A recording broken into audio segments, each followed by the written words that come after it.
En este momento me gustaría llevar a cabo una encuesta.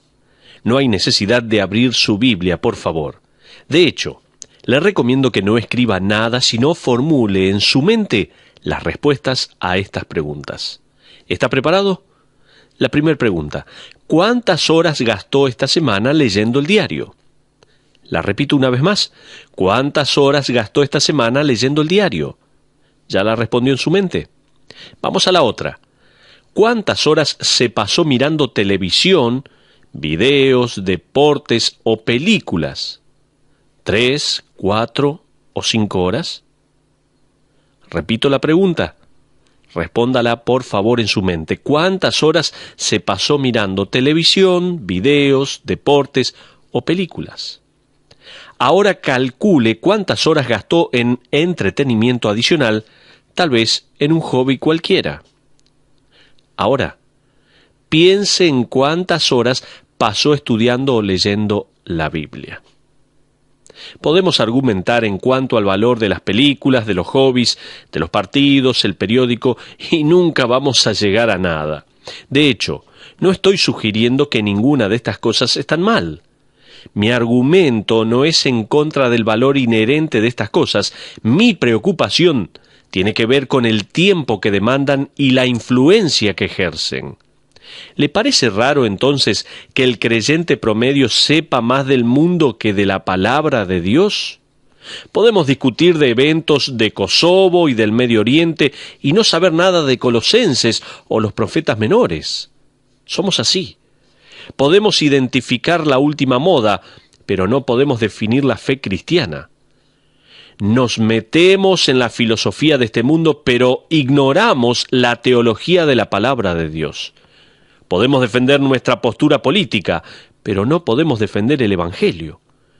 Nos sabemos los precios de las acciones, pero no memorizamos versículos. Conocemos a los actores y actrices del momento por nombre y apellido, pero no conocemos los libros de la Biblia. Sabemos a dónde queda cada sección del periódico o de una revista, pero no podemos encontrar el Sermón del Monte o los 10 mandamientos. Me pregunto, ¿somos gente del mundo o gente de la palabra? Lo que el pueblo de Dios necesita en la actualidad es regresar a la palabra de Dios. Necesitamos desesperadamente otra reforma, una reforma en nuestros corazones y vidas que demande hambre por la palabra de Dios y nada más. John Armstrong escribió lo siguiente: los cristianos parecen estar buscando una dimensión faltante. El anhelo por algo que puedan sentir viene directamente de Dios. Todo lo que se necesita está a la mano. La palabra, abierta con poder por el Espíritu, va a hacer lo necesario en la vida de cualquiera que esté abierto a Dios y su revelación. Hasta ahí lo que decía Armstrong. En las Escrituras descubrimos a un hombre llamado Esdras que descubrió una dimensión faltante. En el libro que lleva su nombre, en el capítulo 7, versículo 6, leemos que era escriba diligente en la ley de Moisés. El creyente actual dirá: ¿y qué? ¿De qué sirve la ley, el Torá, los primeros libros del Antiguo Testamento? Bueno, considere lo que escribió el rey David acerca de la ley en el Salmo capítulo 19, versículos 7 al 10. Dice así la Biblia: la ley de Jehová es perfecta, que convierte el alma. El testimonio de Jehová es fiel, que hace sabio al sencillo. Los mandamientos de Jehová son rectos, que alegran el corazón. El precepto de Jehová es puro, que alumbra los ojos. El temor de Jehová es limpio, que permanece para siempre. Los juicios de Jehová son verdad, todos justos. Deseables son más que el oro y más que mucho oro afinado, y dulces más que miel y que la que destila del panal. En otras palabras, si usted busca restauración, sabiduría y gozo, si usted quiere fortaleza y comprender lo que está sucediendo, lo que está bien y lo que está mal, si quiere algo mejor que el dinero en el banco y cosas ricas para comer, pruebe la ley de Dios. Esdras encontró todo lo que buscaba en la ley de Dios. Luego leemos en su decisión, la cual cambió su vida, en los versículos 6 y 7. Dice, y le concedió el rey todo lo que pidió, porque la mano de Jehová su Dios estaba sobre Esdras, y con él subieron a Jerusalén algunos de los hijos de Israel, y de los sacerdotes, levitas, cantores, porteros y sirvientes del templo, en el 7º año del rey Artajerjes. Hemos leído en Esdras capítulo 7, versículos 6 y 7. En otras palabras, Esdras dejó su posición de administrador de asuntos judíos, una posición que su título como escriba implicaba. El término escriba tenía connotaciones políticas. Esdras estaba en la política. De hecho, él pudo pedirle cosas directamente al rey de Babilonia, ¿se acuerda? Esdras salió de estas conexiones del palacio y se dirigió a una ciudad destruida, rodeado por un pueblo devastado. Su ánimo por las cosas de Dios se había enfriado en los últimos 15 años. ¿Cómo podía hacer Esdras para cambiar las cosas? Podía hacer la diferencia de la misma manera que usted y yo podemos marcar la diferencia en este mundo. Téngalo por seguro. Era un hombre con una triple pasión. En primer lugar, la pasión era aprender la palabra. En segundo lugar, vivir la palabra. Y en tercer lugar, enseñar la palabra.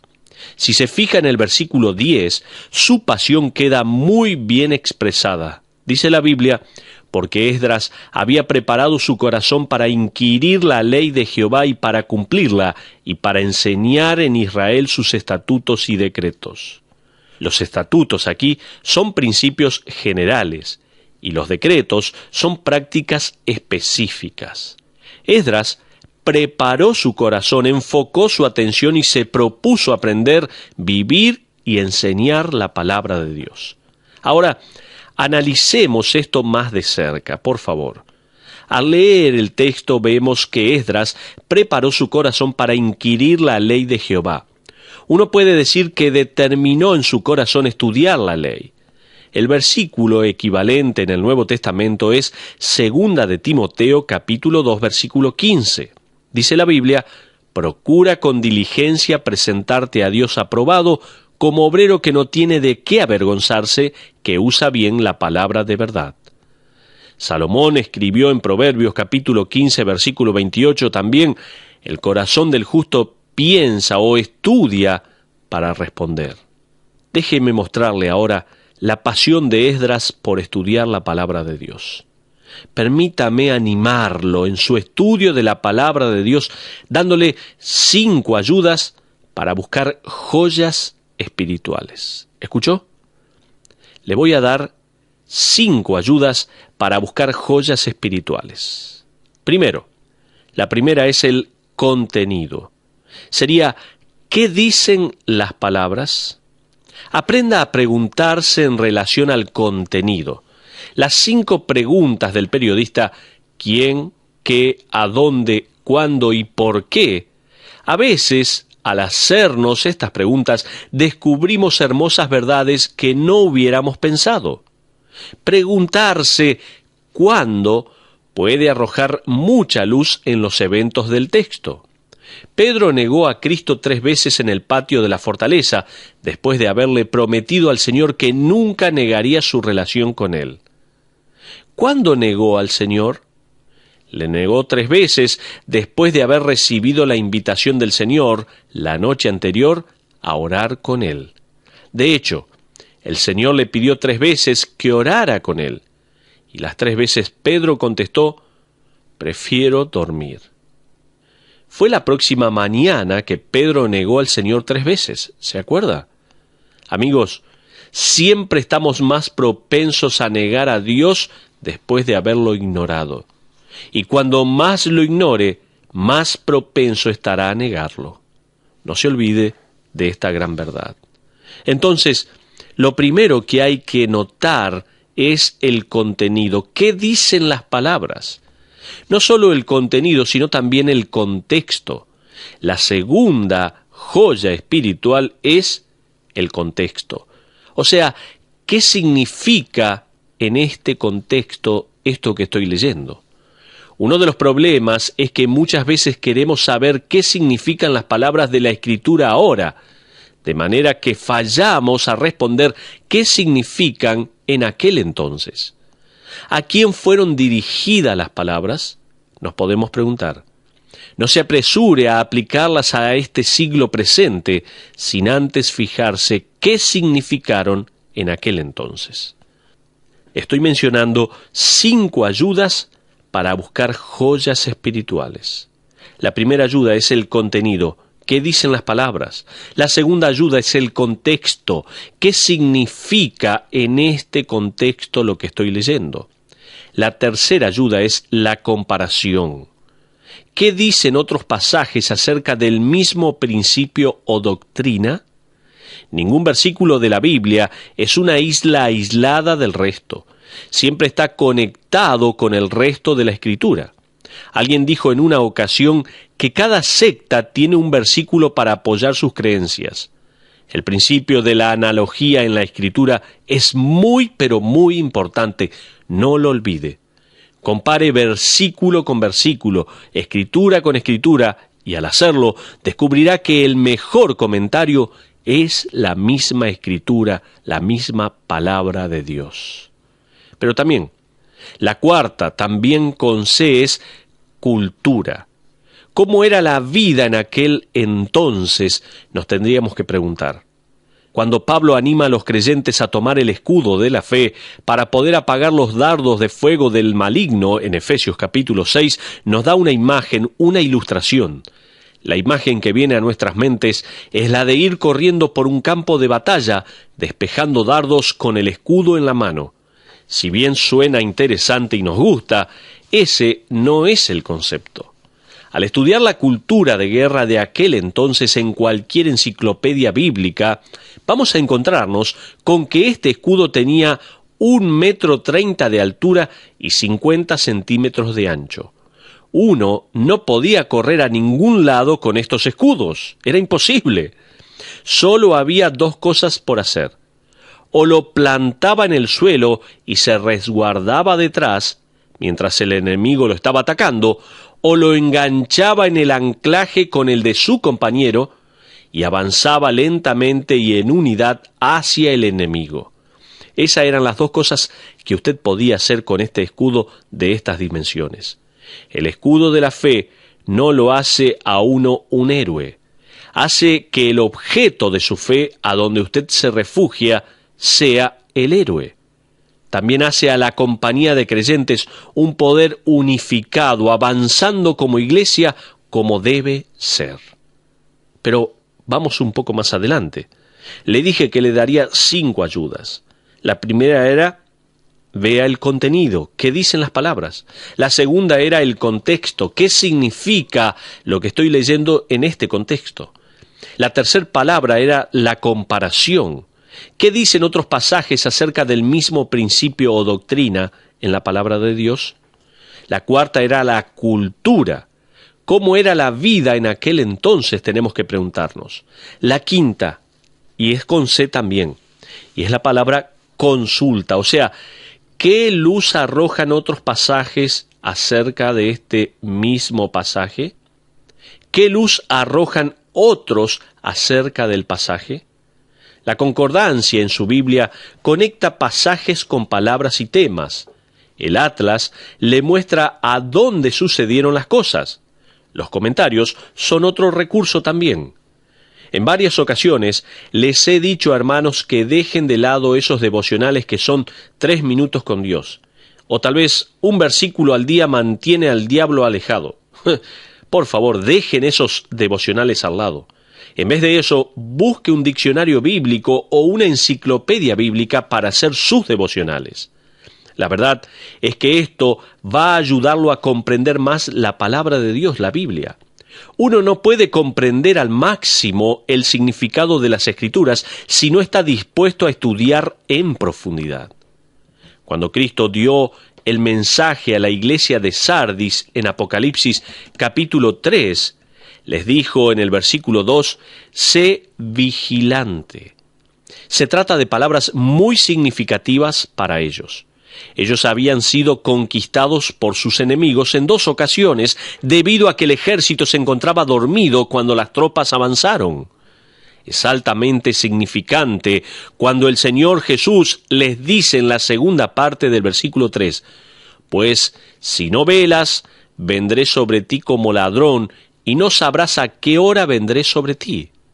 El Señor Jesús también le dijo varias cosas a la iglesia en la Odisea, cosas que uno las pasa por alto de no saber que en la Odisea se hacía un colirio especial para la vista, el cual era famoso por todo el mundo. Este polvo era un colirio excelente para los que tenían problemas en la vista. Teniendo esto en cuenta, vemos que Cristo le dice a la iglesia tibia y débil de la Odisea en el versículo 18, «Unge tus ojos con colirio para que veas». Y a los creyentes de la Odisea también les dice, «Porque tú dices, yo soy rico y me he enriquecido y de ninguna cosa tengo necesidad, y no sabes que tú eres un desventurado, miserable, pobre, ciego y desnudo». Les dice, se están quedando ciegos. Ustedes dicen que no tienen necesidad de nada porque no pueden ver su necesidad. Necesitan colirio espiritual que solo Dios puede dar. En la actualidad tenemos muchísimos recursos para el estudiante de la Biblia, de la palabra de Dios. Pero ahora, a poner en práctica. Permítame decirle que el aprendizaje no es el final del proceso. Esdras era un apasionado por aprender, pero si usted se fija en el versículo 10, dice, porque Esdras había preparado su corazón para inquirir la ley de Jehová y para cumplirla. Lo que marca la madurez espiritual no es cuánto ha aprendido, sino por cuánto pone en práctica. ¿Escuchó bien esto? La madurez espiritual no es cuánto yo he aprendido, cuánto he estudiado, sino por cuánto pone en práctica lo que ha estudiado. El Señor Jesús no dijo en Juan 13:17, si saben estas cosas, bienaventurados son si las pueden repetir. No, Él dijo, si sabéis estas cosas, bienaventurados seréis si las hiciereis. Santiago habla del mismo tema en el capítulo 1, versículos 23 al 25, cuando nos dice, porque si alguno es oidor de la palabra, pero no hacedor de ella, este es semejante al hombre que considera en un espejo su rostro natural, porque él se considera a sí mismo y se va, y luego olvida cómo era. Mas el que mira atentamente en la perfecta ley, la ley de la libertad, y persevera en ella, no siendo oidor olvidadizo, sino hacedor de la obra, éste será bienaventurado en lo que hace. Hasta ahí la porción de la palabra de Dios. La palabra de Dios es como un espejo y solo un necio va a mirarse en un espejo en la mañana y seguir de largo, seguir de la misma manera. Estoy seguro que ninguno de ustedes se ve igual que esta mañana al mirarse al espejo. Cuando se miró en el espejo por la mañana, comenzó con un proceso de transformación. Hizo algo al respecto. Esdras dijo en su corazón, quiero aprender la ley, no solo para saberla, sino para vivirla, para practicarla. Amigos, estoy tan contento que él mencionó la palabra cumplirla. Pablo usa una palabra similar en un contexto similar al referirse al creyente maduro como el que, a causa de la práctica, tiene los sentidos desarrollados para discernir el bien y el mal, quien a causa de la práctica es una persona madura. Cada vez que veo la palabra práctica, pienso en el piano. Eso se debe a muchos años de arduo trabajo. ¿Cuántos de ustedes comenzaron a tomar clases de piano en alguna oportunidad? ¿Se acuerdan? Uno comienza con algo bien sencillo. Luego viene para Elisa. ¿Se acuerdan de los ejercicios? Yo volví loca a mi familia con esos ejercicios. Uno no dice, aprendí a tocar el piano. No, uno dice, estoy aprendiendo a tocar el piano. De la misma manera, nunca vamos a saberlo todo en la vida cristiana. Esdras sabía mucho, nunca lo supo todo, pero lo que sabía lo ponía en práctica. Se esforzó en vivir lo que aprendía. Esa es la evidencia de que uno está aprendiendo la manera en que usted y yo estamos viviendo. Esa es la evidencia de que uno está aprendiendo. Pero me gustaría hacer 6 preguntas en este momento. Una de las mejores maneras de acercarnos a la Biblia es teniendo 6 preguntas en mente. No se olvide, esto es lo mejor para aprender de la palabra de Dios. Ya hemos formulado varias preguntas de interpretación al estudiar el contenido. ¿Quién? ¿Qué? ¿A dónde? ¿Cuándo? ¿Y por qué? ¿Se acuerda? También aprendimos a estudiar el contexto, a comparar, a ver la cultura y a consultar también otros materiales. A esto, agréguele 6 preguntas de aplicación. Tome nota. En primer lugar, ¿hay un ejemplo a seguir? Se la repito, ¿hay un ejemplo a seguir? En segundo lugar, ¿alguna conducta que tengo que evadir? ¿Alguna conducta que tengo que evadir? La tercera pregunta, tome nota. ¿Hay algún pecado que tenga que confesar? ¿Hay algún pecado que tenga que confesar? La cuarta, ¿hay algún mandamiento que tengo que obedecer? La cuarta pregunta dice, ¿hay algún mandamiento que tengo que obedecer? Quinta, ¿hay alguna verdad que debo creer? ¿Hay alguna verdad que debo creer? Sexta y última, ¿hay alguna promesa que debo apropiar? ¿Hay alguna promesa que debo apropiar? Se las repito una vez más para que usted tome nota. Primer pregunta de aplicación que usted tiene que tener en mente. ¿Hay un ejemplo a seguir? Segunda, ¿alguna conducta que tengo que evadir? ¿Hay algún pecado que tenga que confesar? Es la tercera. La cuarta, ¿hay algún mandamiento que tengo que obedecer? La quinta pregunta, ¿hay alguna verdad que debo creer? La sexta, ¿hay alguna promesa que debo apropiarme?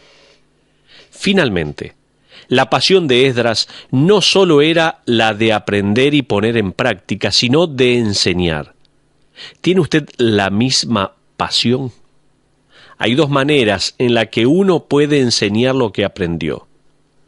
Una es por medio de un carácter virtuoso. Pablo lo implica en Tito capítulo 2, versículo 10 al decir que debemos adornar la doctrina de Dios con un vivir digno y santo. Y la otra forma de enseñar, la segunda manera de enseñar es por medio de comunicación verbal, testificando de la gracia de Dios a los que te rodean. Concluyamos nuestro estudio del primer párrafo de la biografía de Esdras con 4 pasos. Al estudiar la Biblia, el primer paso es prepararse para anotar. Tenga siempre un registro, un diario espiritual o simplemente escriba en el margen de su Biblia. Anote pensamientos y desafíos que Dios traiga a su corazón. Otro paso más. El segundo paso es transformarlo en una oración a Dios. Señor, así es como quiero vivir. O dígale, Señor, en esto voy a confiar en ti. O tal vez, Señor, esto es lo que tengo que arreglar en mi vida para poder glorificarte. Tercer paso. El tercer paso es poner un poco de presión. Uno debe pensar, voy a llevar a cabo las cosas que Dios quiere que haga. Voy a hacerlas. Voy a creerle. Voy a obedecerle a Dios. Cuarto y último paso. No se quede con lo que aprendió. Dios va a darle oportunidades de enseñar, de compartir y de contribuir en la vida de otros creyentes. No se sorprenda cuando Dios le dé una oportunidad de alguna manera de compartir con otros la verdad de su palabra. Aproveche esta oportunidad. Que nuestra pasión sea como la de Esdras, aprender, vivir y enseñar, para la gloria de Dios. Es nuestro máximo deseo. Que Dios le bendiga ricamente.